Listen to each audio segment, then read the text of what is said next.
Hello class 11th students, physics की class में आप सभी का मोस्ट वेलकम। बच्चों, आज हम पढ़ने जा रहे हैं एक नया ही अध्याय जिसका नाम है वन डायमेंशनल मोशन अर्थात एक विमीय गति। बच्चों, यह अध्याय बहुत ही इजी, बहुत ही सरल है क्योंकि एक विमीय गति हम सभी अपने दैनिक जीवन में इस एक विमीय गति के बारे में बहुत कुछ जानते हैं। आइए देखते हैं कि हम इस चैप्टर में क्या पढ़ने वाले हैं।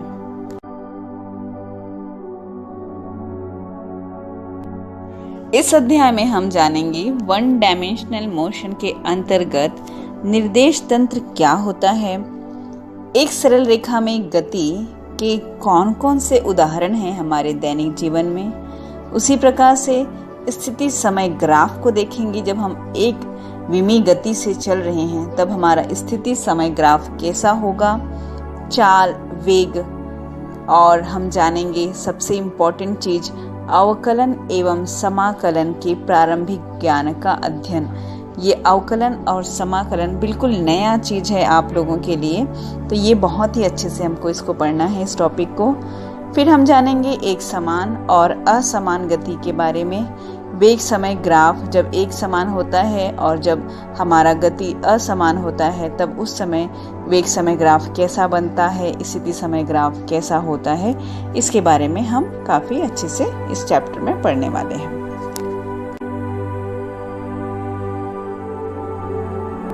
एक विमीय गति के अंतर्गत सबसे पहले हम जानते हैं यांत्रिकी के बारे में। यांत्रिकी जो होता है ये भौतिकी की सबसे पुरानी एवं महत्वपूर्ण शाखा है। इसके अंतर्गत वस्तुओं की स्थिति एवं गति का हम अध्ययन करते हैं, उनका विश्लेषण करते हैं कि वस्तु किस प्रकार से उसकी स्थिति के सापेक्ष और गति जब वह कर रहा है तो क्या क्या परिवर्तन होता है। इस यांत्रिकी के दो मुख्य भाग होते हैं। एक होता है स्थिति, क्योंकि हम इस यांत्रिकी में वस्तु की स्थिति के बारे में बात करते हैं, और दूसरा होता है गति विज्ञान, क्योंकि हम वस्तु की गति के बारे में देखते हैं। स्थिति विज्ञान के अंतर्गत हम इसमें वस्तुओं का अध्ययन करते हैं जो विराम अवस्था में होती है। जब हम वस्तु की स्थिति के बारे में अध्ययन करते हैं अर्थात स्थिति विज्ञान की जब हम गणना करते हैं उसमें समय का कोई भी महत्व नहीं होता। इसके अंतर्गत हम पृष्ठ तनाव, घर्षण, प्रत्यास्थता इत्यादि का अध्ययन करते हैं, जो हम आगे भी अभी चैप्टर्स में आपके 11th क्लास में पढ़ेंगे। वहीं अगर हम गति विज्ञान के बारे में बात करें तो इसमें यांत्रिकी की यह वह शाखा होती है जिसके अंतर्गत हम ऐसी वस्तुओं का अध्ययन करते हैं जो गत्यावस्था में होती है। इस गत्यावस्था में होने के बावजूद इस गति विज्ञान को दो भागों में बांटा गया है। एक है शुद्ध गतिकी और दूसरा होता है उचित गतिकी। शुद्ध गतिकी में हम शुद्ध गतिकी यांत्रिकी की वह शाखा है जिसके अंतर्गत वस्तु की गति के कारण को ज्ञात किए बिना ही गति का अध्ययन किया जाता है। वहीं अगर हम प्रॉपर डायनेमिक्स मतलब कि अगर उचित गतिकी के बारे में बात करें तो इसमें हम गति के कारणों को भी अवश्य ही समझते हैं। एक विमीय गति के बारे में जब हम अध्ययन करते हैं तब हम एक शब्द बहुत यूज करते हैं, वह है बिंदु वस्तु। आइए समझते हैं कि ये बिंदु वस्तु हम किसे मानते हैं। यदि गतिमान वस्तु द्वारा तय की गई दूरी वस्तु के आकार की तुलना में बहुत अधिक हो तो उस वस्तु को हम बिंदु वस्तु मान लेते हैं। जैसा कि आप चित्र में देख रहे हैं, पृथ्वी सूर्य के चारों ओर दीर्घ वृत्ताकार कक्षा में चक्कर लगाती है। पृथ्वी द्वारा तय की गई दूरी होती है चारों ओर जब चक्कर लगाती है तब उसकी जो दूरी रहती है वो पृथ्वी के व्यास की तुलना में बहुत अधिक है। मतलब पृथ्वी का व्यास हमको बहुत ही कम लगेगा, उसको हम नगण्य भी बोल सकते हैं। अतः इस स्थिति में हम पृथ्वी को बिंदु वस्तु मान लेंगे क्योंकि उसके द्वारा तय की गई दूरी जो है बहुत ज्यादा है। वहीं क्रिकेट के गेंद को देखें, अगर हम क्रिकेट के खेल में गेंद द्वारा तय की गई दूरी की तुलना में गेंद का आकार बहुत ही छोटा होता है, बहुत ही कम होता है। अतः हम जब कोई गणना करते हैं तब हम गेंद को बिंदु वस्तु मान सकते हैं। ऐसे ही उदाहरण को लें तो अगर रेलगाड़ी हम जानते हैं कि उसके, अगर मान लेती हूँ कि उसकी लंबाई सपोज 800 मीटर है और वह जो दूरी तय करती है वह तो किलोमीटर्स, मतलब 100 किलोमीटर, 150 किलोमीटर, 200 किलोमीटर इस प्रकार से चलती है। तो अगर हम उसके द्वारा तय की गई दूरी को देखें तो उसकी तुलना में जो आपकी रेलगाड़ी है उसका जो आकार है वो काफ़ी कम रहता है। तो इसलिए जब हम कैलकुलेशन करते हैं तब हम रेलगाड़ी को बिंदु वस्तु मान लेते हैं, जबकि रेलगाड़ी हम जानते हैं कि कितनी बड़ी होती है, लेकिन कैलकुलेशन के दौरान में हम उसको बिंदु वस्तु कह सकते हैं। अब हम पढ़ते हैं निर्देश तंत्र के बारे में। जब भी हम ये बात करते हैं कि वस्तु गतिशील है या वस्तु में गति हो रही है, अर्थात हम किसी के सापेक्ष उस वस्तु के आकार आकृति में परिवर्तन को देखेंगे। तो यहाँ पर जब हम किसी के सापेक्ष किसी वस्तु की तुलना करते हैं, वस्तु की गति की तुलना करते हैं, तब वहाँ पर हमको निर्देश तंत्र बनाना बहुत ही उचित या उसकी आवश्यकता पड़ती है। इसे हम एक उदाहरण के तौर पे समझते हैं। जब कोई अगर व्यक्ति किसी बस में बैठा हुआ है, जब वो बस में बैठा है तब बाहर की वस्तुओं को जब देखता है, अगर सपोज वो पेड़ पौधों को देख रहा है, तो उस केस में उसको लगता है कि वह स्थिर है और पेड़ पौधे जो हैं वो गतिशील हैं। जिस प्रकार हर एक वस्तु अन्य वस्तु की तुलना में गतिशील हो सकती है और वही वस्तु किसी तीसरी वस्तु की तुलना में गतिशील हो भी सकती है और नहीं भी। इसलिए यह निर्देश तंत्र यह बताता है कि हमें उस वस्तु के गतिशील या स्थिर होने का अध्ययन किस बिंदु या वस्तु के सापेक्ष करना है, जिससे यह स्पष्ट रूप से हम कह सकते हैं कि निर्देश तंत्र किसी भी वस्तु की गति या स्थिरता का अध्ययन करने के लिए हम एक बिंदु या निकाय की कल्पना करते हैं, जिससे उस वस्तु की गति या स्थिरता का वर्णन किया जा सके। उस बिंदु या निकाय को ही हम निर्देश तंत्र कहेंगे। जब हमने इसकी डेफिनेशन को समझा तो कुछ समझ में नहीं आया। इसको हम सामान्य से अर्थों में ऐसा कह सकते हैं, जब आप ग्राफ बनाते हैं तो उसमें एक्स अक्ष, वाई अक्ष ऐसे ड्रॉ करते हैं और सपोज उसमें एक बिंदु मैंने लिया जिसका एक्स अक्ष से दूरी 5 है और वाई अक्ष से दूरी 3 है। तो ऐसा एक बिंदु आप सभी ड्रॉ कर सकते हैं, ग्राफ बनाए हैं आप सभी ने, तो है ना। तो इसका मतलब आप उस बिंदु को एक्स अक्ष के सापेक्ष और वाई अक्ष के सापेक्ष उसकी स्थिति को बता रहे हैं। वहीं अगर वस्तु गतिशील रहेगा तो गति कर रहा है वस्तु, तो एक्स अक्ष से किस प्रकार से वो दूरी उसकी चेंज हो रही है, उसी प्रकार से वाई अक्ष से उसकी दूरी किस प्रकार से चेंज हो रही है।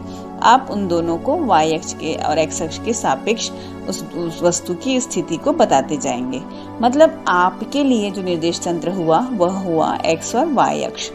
उसी प्रकार से हम निर्देश तंत्र बनाते समय हम अपने डायमेंशन को चेंज भी कर सकते हैं, मीन्स हम z अक्ष का भी प्रयोग कर सकते हैं।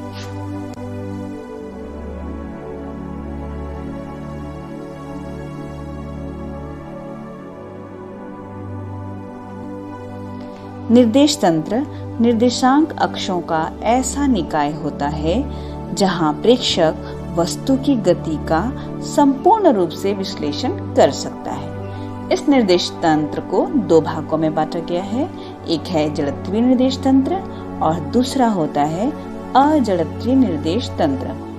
बहुत ही सिंपल अर्थ में कहें तो जड़त्वीय निर्देश तंत्र ऐसे निर्देश तंत्र है जिसमें वस्तु जो है, जो गतिशील वस्तु है या स्थिर भी वस्तु भी हो सकती है, विराम निर्देश तंत्र भी होता है ना, क्योंकि तो वो वस्तु स्थिर भी हो सकती है, गतिशील भी हो सकती है, लेकिन वह न्यूटन के गति के नियम का पूर्ण रूप से पालन करेगी। और अजड़त्वीय में क्या होगा, जो न्यूटन की गति के नियम का पालन नहीं करती है। तो इसमें जड़त्वीय फ्रेम में जो आते हैं उसमें बेसिकली आएंगे, या तो वस्तु विराम अवस्था में रहेगी या फिर वस्तु एक समान आवेग से वो गतिशील रहेगी।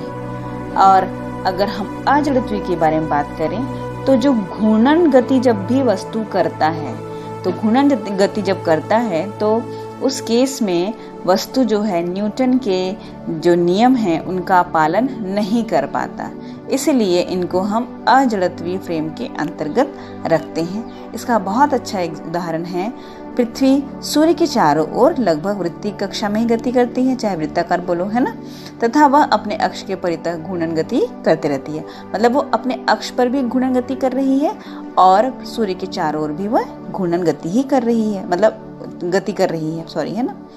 तो पृथ्वी का जो वेग है, पृथ्वी का वेग भी समय के साथ परिवर्तित हो रहा है, क्योंकि पृथ्वी अपने अक्ष पर भी गति कर रही है ना। अतः पृथ्वी पर स्थित प्रेक्षक जब पृथ्वी से बाहर किसी वस्तु की गति का प्रेक्षण कर लेगा तो पृथ्वी तल के प्रेक्षक जड़त्वीय फ्रेम तंत्र में नहीं होगा, है ना। परंतु जब पृथ्वी तल के अगर वो बाहर है तो जड़त्वीय फ्रेम के अंतर्गत आएगा। अब यहाँ पर जो पृथ्वी के अंदर है, क्योंकि वो वहाँ पर पृथ्वी खुद भी घूम रही है, इसलिए वो जड़त्वीय फ्रेम के अंतर्गत नहीं आ पाएगा। लेकिन वह पृथ्वी से बाहर है तो उस केस में वो सिर्फ और सिर्फ क्या हो रहा है, चिप चल रहा है, वहाँ पर उसका घूर्णन गति नहीं हो रहा है, इसलिए वो जड़त्वीय फ्रेम के अंतर्गत आएगा।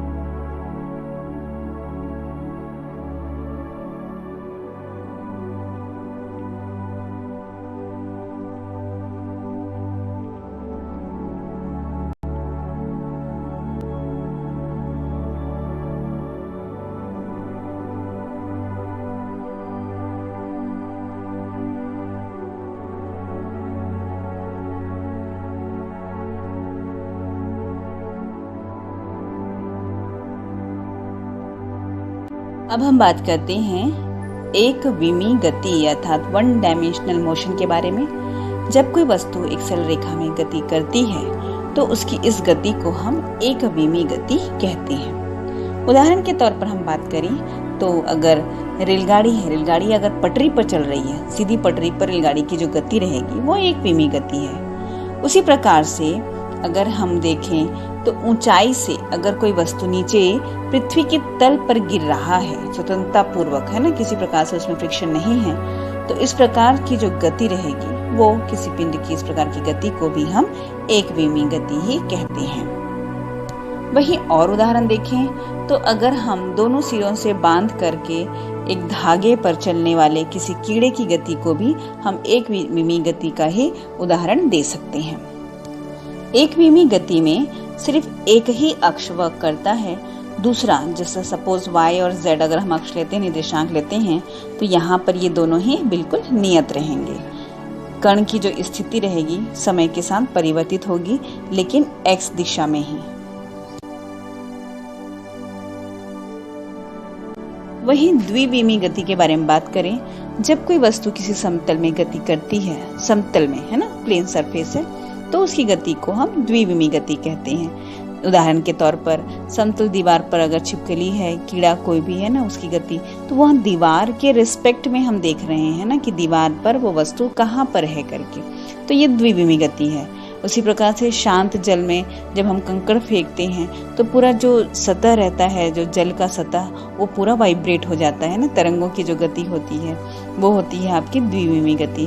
वहीं हम कैरम बोर्ड का उदाहरण दे सकते हैं, इसमें स्ट्राइकर की जो गति रहेगी वो आपका जो कैरम बोर्ड एक तल हुआ है ना, तो तल के ऊपर स्ट्राइकर गति कर रहा है या कॉइन्स गति कर रहे हैं, तो ये सारे जो हैं वो आपके कैरम बोर्ड का जो भी, चाहे वो कॉइन हो चाहे वो स्ट्राइकर हो, वो आपका द्विविमी गति का उदाहरण है। वहीं और बात करें तो क्रिकेट गेंद का जो अगर कोई छक्का मारता है तो गेंद की जो गति है वो एक द्विविमी गति का ही उदाहरण है। सर्कस में अगर झूले में झूलते हुए व्यक्ति की जो गति देखें तो वह भी आपकी द्विविमी गति है, क्योंकि इन सभी में हम x और y अक्ष को ले रहे हैं। यहाँ पर एक अक्ष जो है वो नियत रहता है, जो तीसरा अक्ष रहता है वो नियत रहता है, क्योंकि आप एक प्लेन सरफेस के बारे में देख रहे हो। अर्थात वस्तु की स्थिति को सिर्फ x और y अक्ष के द्वारा ही आप उसको ज्ञात कर सकते हो। इसलिए हम उसका जब हम लोग लिखते हैं वस्तु की स्थिति, तो हम लोग ब्रैकेट के अंदर में x y लिखते हैं। याद कीजिए जब आप लोग ग्राफ बनाते हैं तो जब ग्राफ बनाते हो तो उसमें भी आप x और y अक्ष ही लेते हैं ना, और वस्तु की स्थिति बताते जाते हैं। तो ये आपका द्विविमी गति होता है। त्रिविमी गति या 3 डायमेंशनल मोशन, जब कोई वस्तु आकाश में गति करती है या स्पेस में गति करती है तो उस वस्तु की गति को हम त्रिविमी गति कहते हैं। उदाहरण के तौर पर देखें तो उड़ने वाला कोई भी पक्षी जब आकाश में उड़ रहा है, वहां पर उसकी गति जो है वो त्रिविमी या 3 डायमेंशन मोशन में आएगा। और भी अगर उदाहरण देखें तो अगर कोई भी वायुयान की गति है, वह आपकी त्रिविमी गति का उदाहरण है। रेडियो तरंगों से निकलने वाले वेव्स जो होते हैं, अर्थात रेडियो तरंगे जो होती है, वह सभी दिशाओं में घूमती है, मतलब तीनों डायरेक्शन पे जाती हैं। तो इसकी जो ये जो वेग है, इसकी जो गति है, उसका वो भी एक 3 डायमेंशन मोशन ही है। वहीं अगर बर्तन के अंदर में अगर आप गैस के अणुओं की जो गति देखोगे तो वह भी सभी दिशाओं में, तीनों दिशाओं में जाते हैं, तो वह आपका त्रिविमी गति का उदाहरण होगा। त्रिविमी गति में सदैव जब कोई कण गति करता है तो समय के साथ उसकी स्थिति सदिश और स्थिति निर्देशांक परिवर्तित होते हैं, जिसमें सदैव ही x, y और z तीनों ही चीजें कण की स्थिति को बताती है।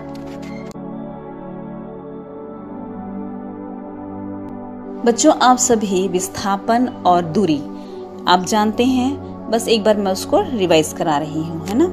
विस्थापन और दूरी जो बेसिकली उसमें डिफरेंस होता है, ये होता है कि दूरी में हम सदैव ही वस्तु कहाँ कहाँ गई, कितना पथ, पूरी लंबाई, पथ की जो है लंबाई को हम देखते हैं। लेकिन विस्थापन में हम पथ की लंबाई हमारे लिए कोई मायने नहीं रखती। हम सिर्फ ये देखते हैं कि वस्तु की जो मूल स्थिति थी, मतलब प्रारंभिक स्थिति जो थी, और वस्तु की अंतिम स्थिति कहाँ पर है, उन दोनों में कितना अंतर है। यही मेन डिफरेंस है आपके विस्थापन और दूरी में। अब जब हम, क्योंकि आप ये देखते हैं कि वस्तु का अंतिम स्थिति और प्रारंभिक स्थिति कहाँ पर है और उन दोनों में अंतर कितना है, इसका मतलब आप उसमें डायरेक्शन को देखते हैं, है ना।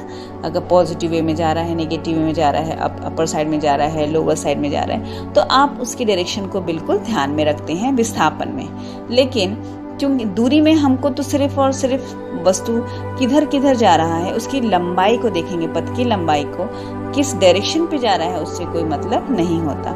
इसलिए हम कह सकते हैं कि जो आपका दूरी है वह एक अदिश राशि है, वहीं विस्थापन सदिश राशि होगा। विस्थापन में वस्तु अपनी जो मूल बिंदु है, मूल स्थिति है, उससे वो नेगेटिव डायरेक्शन पे भी जा सकता है। इसीलिए विस्थापन में उसका वैल्यू जो है वो नेगेटिव भी आ सकता है। लेकिन अगर कोई वस्तु गतिशील है और वह किसी मार्ग को लेकर के आगे बढ़ रही है, तो इसमें कभी भी इसका मान नेगेटिव तो सवाल ही पैदा नहीं होता, उसका मान 0 भी नहीं आता है ना। लेकिन विस्थापन में ये चीजें पॉसिबल है। जैसे कि आप डायग्राम में देख रहे हैं, अगर आप इसमें विस्थापन पूछेंगे तो मैं कहूँगी इसका विस्थापन, इस बच्चे का विस्थापन टोटल हुआ है 0। वहीं दूरी कितनी हुई है, तो आप पूरे पथ की लंबाई को जोड़ेंगे, 3, 5, 3, 5, मतलब टोटल कितना हो गया 16 मीटर। लेकिन विस्थापन क्या हुआ 0। क्यों? क्योंकि जहां पर से वो स्टार्ट किया था उसकी प्रारंभिक स्थिति और अंतिम स्थिति का अंतर जो रहता है वो विस्थापन कहलाता है। तो अंतर तो है ही नहीं, वो तो वहीं का वहीं आ गया, इसका मतलब विस्थापन 0 हो गया।